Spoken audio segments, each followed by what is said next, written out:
اعوذ باللہ من الشیطان الرجیم بسم اللہ الرحمن الرحیم۔ شروع خدا کا نام لے کر جو بڑا ہی مہربان نہایت رحم کرنے والا ہے۔ السلام علیکم ورحمۃ اللہ وبرکاتہ۔ تمام سامعین کو ہمارے چینل کی طرف سے خوش آمدید۔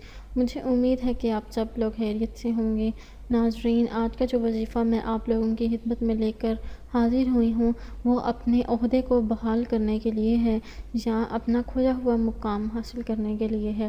دوستو، اگر کسی بھی وجہ سے آپ کا لوگوں کی نظروں میں مقام گر گیا ہے اور وہ آپ کو کچھ نہیں سمجھتے، تو اگر آپ یہ وظیفہ کریں گے تو انشاءاللہ تعالی آپ کی عزت بحال ہو جائے گی۔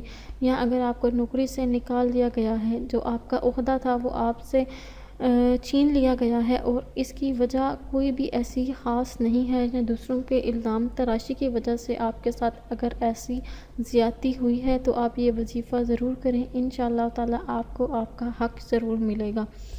دوستو، وظیفہ بتانے سے پہلے میری آپ لوگوں سے چھوٹی سی درخواست ہے کہ آپ میری اس ویڈیو کو لائک ضرور کریں اور اپنے دوستوں کے ساتھ شیئر کریں۔ شیئر آپ لوگوں نے اس نیت کے ساتھ کرنا ہے کہ یہ ویڈیو آپ لوگوں کے لیے صدقہ جاریہ اور ایصال ثواب کا ذریعہ بنے گی۔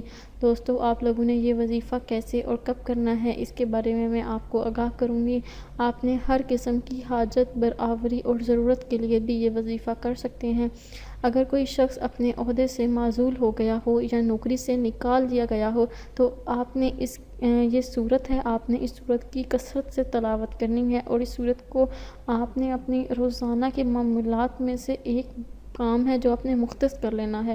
آپ نے سب سے پہلے اول و آخر ایک مرتبہ درود شریف پڑھ لینا ہے، اور درود شریف پڑھنے کے بعد آپ نے ایک مرتبہ سورہ یوسف کی تلاوت کرنی ہے، اور اللہ تعالیٰ کے حضور حاضر ہو کر آپ نے اس مرتبے کے لیے دعا مانگنی ہے جو آپ سے چھین لیا گیا ہے۔ انشاءاللہ تعالیٰ واپس اپنے عہدے پر بحال ہو جائیں گے۔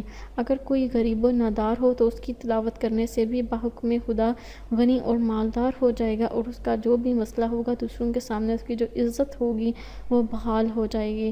دوستو، اگر آپ کو آج کا وظیفہ پسند آیا ہے تو کمنٹس میں اس کا اظہار ضرور کریں۔ انشاءاللہ تعالیٰ آپ سے پھر ملاقات ہوگی بہت جلد ایک نئے وظیفے میں، ایک نئی ویڈیو کے ساتھ۔ مجھے اپنی دعاؤں میں یاد ضرور رکھیے گا۔ اللہ حافظ و ناصر۔